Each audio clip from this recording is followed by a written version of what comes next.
What's up, Kansas City? This is Serenity, and we're at the Carter Art Gallery in the Anna Kemper Room, and we're here with Kansas City's own legend for Ad Hoc Group Against Crime, along with other things, Dr. Well, I'm sorry, you said not doctor. That's great. Alvin Brooks. If it sounds good to you, go ahead and use it. It sounds, a doctor always sounds good. So tell us your affiliation with this exhibit. Well, first of all, I want to welcome all those to this opening of the James Pate series, that's a traveling series that's here on campus. And I'm the person that they named the Institute after, the Brooks Institute. And so this is in cooperation, collaboration with the Social Science Department, headed by Dr. Killin Kin, as well as the African American Faculty Association. And so we just want to welcome folks to the opening of this exhibit. This exhibit came here because Dr. Curls and students who were traveling around the civil rights route in Memphis saw this and then were able to bring it here to Kansas City, which is something that this artist, Mr. Pate, is an artiste. I mean, when you look at the exhibit, and it follows a history of African American violence, and he calls it the 3 Ks, KKK, which we normally see as the Ku Klux Klan, but this meant Killin Kin. And I think it depicts where we are in America today in terms of African Americans' violence towards each other. And I think it's something that I would hope that many of our young African American males in particular could see here in Kansas City. And I suggested that maybe we put it at 30th Prospect there by the Woodford Library with a canopy. So you're thinking about future locations for the Oh, yes, and make it mandatory, particularly those who are incarcerated young African Americans, like the family court and all those kind of things. Now, I'm an optimist, but I'm a realist also, and I know that's going to happen. But I think that and plus to have Mr. Pate coming here, I understand he'll be here on the 27th to officially maybe, well, this is official opening, but officially open the exhibit when he comes here. Okay.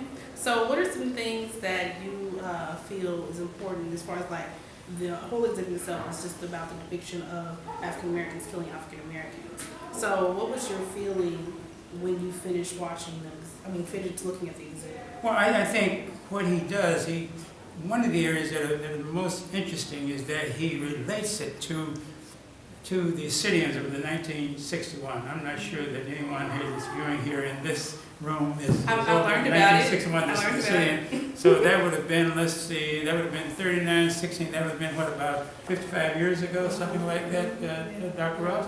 And I don't think many of you, maybe except Damon Daniels, Ad Hoc Against Crime, is old enough to remember that. But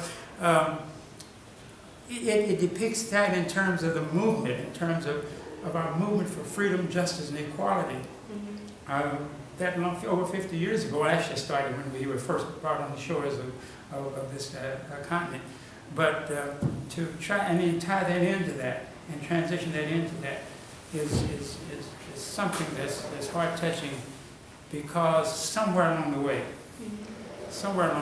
we've got to understand that it's fratricide, that we're killing each other at disproportionate numbers to any other group in this nation. And so I think that when you look at that, and you look at it from the historical vantage point, from the social psychological vantage point, you talk about education, you talk about poverty, you talk about all those kind of things that lead to what we see in this depicted that Mr. Pate is seeing. I think it's mind-boggling. It's important that they approach someone who's old and kids. And it's conscious pricking and conscious building. I hope that there will be a consciousness on the part of those that view it, especially those who have African ancestry, will understand that we're better people than that, and that maybe some of those young folks who feel that guns make them men, and that manhood is between their legs rather than between their ears. I think that these are the kind of things that we as mentors, we as African American men, I'm not talking about folks who put on their pants, I'm talking about men who don't sire children if they can't take care of them, who think that they know that education is the way that you deliver yourself and tied to your faith. That's faith. why you have the doctor. Tied to your faith. Yes, so that's my feeling about this exhibit, and I'm looking forward to meeting Mr. Pate, and looking forward for him to give his version of why he took on this this mission, although it's outside, but to hear from him, I think is something to behold.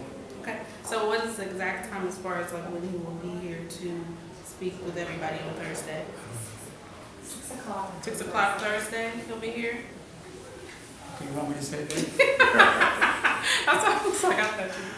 Okay, so 6 o'clock Thursday, James Pate will be That's here. when he'll be here. And he'll be Yes, here yes. to discuss And the remember, exhibit you with heard it everyone. from me. You heard it from you first, okay.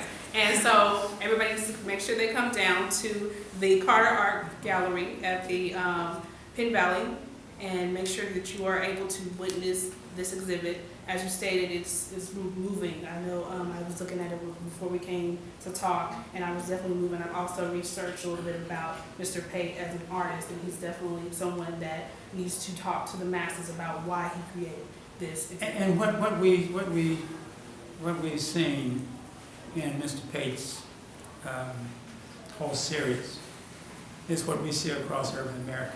Mhm. And even the bit of the RIP on the T-shirt with somebody's photo on there, rest in peace, you know, and then the from the birth date to the death date, like on a headstone, those kind of things. It's so typical, like teddy bears and cards and flowers around the place where the person was murdered. Mhm. My God, I just don't think that God intended for us to live this way. We're great people, we've got great genes, we got great heritage.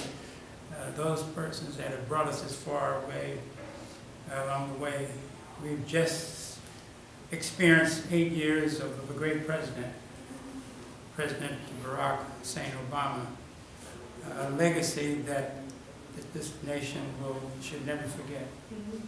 And while we have an African American president, and then we're killing each other on the streets of America, there's something wrong with that. And somewhere, I pray God, that God will prick the minds of those who hate themselves and each other.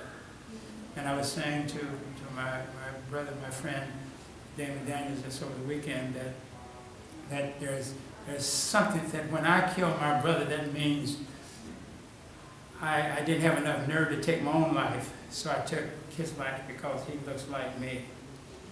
And because when I look in the mirror and I don't love myself and I hate myself and I don't feel good about myself, and then when I get out of that mirror I see my brother, then I have that same feeling towards him.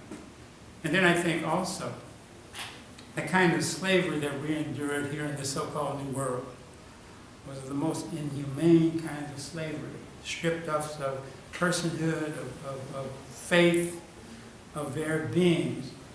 And it's my opinion, and I've run this past a number of theologians, both in the Jewish faith as well as the Islamic faith and Christian faith. I don't mean people that speak from the pulpit, I mean people who really study. Okay. It's my opinion that the kind of slavery that we endured, that over time the descendants of those slaves take on the traits of the slave master.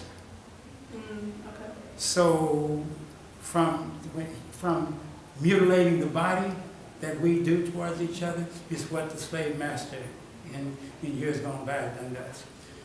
So the pendulum has swung to that point.